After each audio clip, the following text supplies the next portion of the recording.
வணக்கம். தமிழக அரசியலில் பரபரப்பை ஏற்படுத்தியுள்ள ஒரு முக்கிய செய்தியுடன் உங்களை சந்திக்கிறோம்.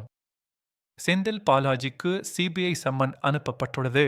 இந்த சம்மன் டெல்லி சிபிஐ அதிகாரிகளால் கரூர் மாவட்ட ஆட்சியர் மற்றும் கரூர் எஸ்பியிடம் 3 நாட்கள் தீவிர விசாரணை நடத்தப்பட்ட பின்னரே வந்துள்ளது. கரூர் மாவட்ட ஆட்சியர் மற்றும் எஸ்பியிடம் நடத்தப்பட்ட இந்த விசாரணை சமீபத்தில் கரூரில் நடந்த ஒரு கூட்ட நெரிசல் சம்பவத்துடன் தொடர்புடையது. இந்த கூட்ட நெரிசலில் 41 பேர் உயிரிழந்தனர். இது தமிழக அரசியலில் பெரும் அதிர்வலைகளை ஏற்படுத்தியது. பாஜகவின் தமிழக பிரிவு இந்த சம்பவத்தில் சிபிஐ விசாரணைக்கு கோரிக்கை விடுத்தது. திமுக அரசு செந்தில் பாலாஜியை பாதுகாப்பதாக குற்றம் சாட்டியது. செந்தில் பாலாஜி தமிழக அரசியலில் ஒரு முக்கிய பிரமுகர்.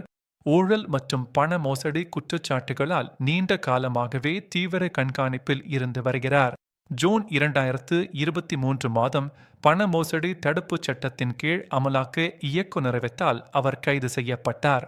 இந்த கைது 2011 முதல் 2016 வரை அதிமுக ஆட்சியில் போக்குவரத்து அமைச்சராக இருந்தபோது நடந்ததாக கூறப்படும் வேலைக்கு பணம் வாங்கிய ஊழல் தொடர்பாக நிகழ்ந்தது. ஓட்டுநர்கள், நடத்துனர்கள் மற்றும் பொறியாளர்கள் நியமனங்களுக்கு லஞ்சம் வாங்கியதாக அவர் மீது குற்றச்சாட்டுகள் எழுந்தன. 2017ஆம் ஆண்டிலேயே போக்குவரத்து துறை ஊழியர் வி. கணேஷ்குமார் வேலை கிடைக்காதவர்களிடமிருந்து 95 லட்சம் ரூபாய் வசூலிக்கப்பட்டதாக கூறினார். இதேபோன்ற புகார்கள் கே. அருள்மணி போன்றவர்களிடமிருந்தும் வந்தன. அவர்கள் 40 லட்சம் ரூபாய் வசூலிக்கப்பட்டதாக கூறினர்.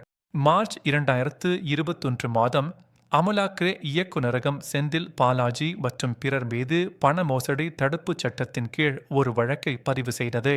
மே 2023 மாதம் உச்சநீதிமன்றம் இந்த ஊழல் குறித்த விசாரணைகளுக்கு அனுமதி அளித்தது. சென்னை உயர் நீதிமன்றத்தின் முந்தைய தீர்ப்பை ரத்து செய்தது. கைது செய்யப்பட்ட பிறகு செந்தில் பாலாஜிக்கு நெஞ்சுவலி ஏற்பட்டு மருத்துவமனையில் அனுமதிக்கப்பட்டார். அங்கு அவருக்கு பைபாஸ் அறுவை சிகிச்சை பரிந்துரைக்கப்பட்டது. அவரது மனைவி மேகலா அவரது கைது சட்டவிரோதமானது என்று கூறி ஆட்கொணர்வு மனு தாக்கல் செய்தார். சென்னை உயர் நீதிமன்றம் இந்த மனு மீது பிளவுபட்ட தீர்ப்பை வழங்கியது. நீதிபதிகள் வெவ்வேறு கருத்துக்களை கொண்டிருந்தனர். 2023 ஆகஸ்ட் மாதம் அமலாக்க இயக்குநரகம் செந்தில் பாலாஜிக்கு எதிராக 3000 பக்க குற்றப்பத்திரிகையை தாக்கல் செய்தது. இந்த குற்றப்பத்திரிகையில் சோதனைகளின் போது கைப்பற்றப்பட்ட ஆவணங்களும் அடங்கும். மேலும் பல கைதிகள் எதிர்பார்க்கப்பட்டன. செப்டம்பர் 2024 மாதம் 15 மாதங்களுக்கும் மேலான சிறைவாசத்திற்கு பிறகு உச்சநீதிமன்றம் செந்தில் பாலாஜிக்கு ஜாமீன் வழங்கியது. இந்த வழக்கில் 2000க்கும் மேற்பட்ட குற்றம் சாட்டப்பட்டவர்களும் 600க்கும் மேற்பட்ட சாட்சிகளும் இருப்பதால் விசாரணை நீண்ட காலம் நீடிக்கும் என்று நீதிமன்றம் குறிப்பிட்டது. கடுமையான ஜாமீன் நிபந்தனைகள் விதிக்கப்பட்டன. இதில் 25 லட்சம் ரூபாய் பிணைப்பத்திரம் மற்றும் பாஸ்போர்ட்டை ஒப்படைப்பது ஆகியவை அடங்கும். ஜாமீன் கிடைத்த போதிலும் செந்தில் பாலாஜி தமிழக அமைச்சரவையில் மீண்டும் சேர்க்கப்பட்டது சர்ச்சையை ஏற்படுத்தியது. விசாரணையில் உள்ள ஒரு அமைச்சர் எப்படி மீண்டும் பதவியேற்க முடியும் என்று உச்சநீதிமன்றம் கேள்வி எழுப்பியது.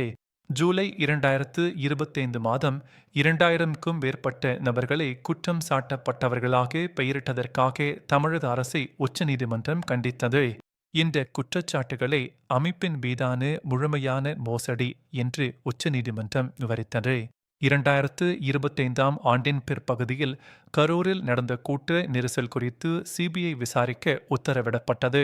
இந்த விசாரணையின் ஒரு பகுதியாகவே கரூர் மாவட்ட ஆட்சியர் சிபிஐ முன் ஆஜரானார்.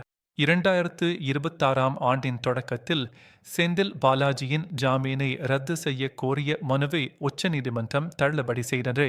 இந்த சமீபத்திய சிபிஐ சம்மன் செந்தில் பாலாஜி மீதான சட்ட போராட்டங்களின் தொடர்ச்சியாகவே பார்க்கப்படுகிறது.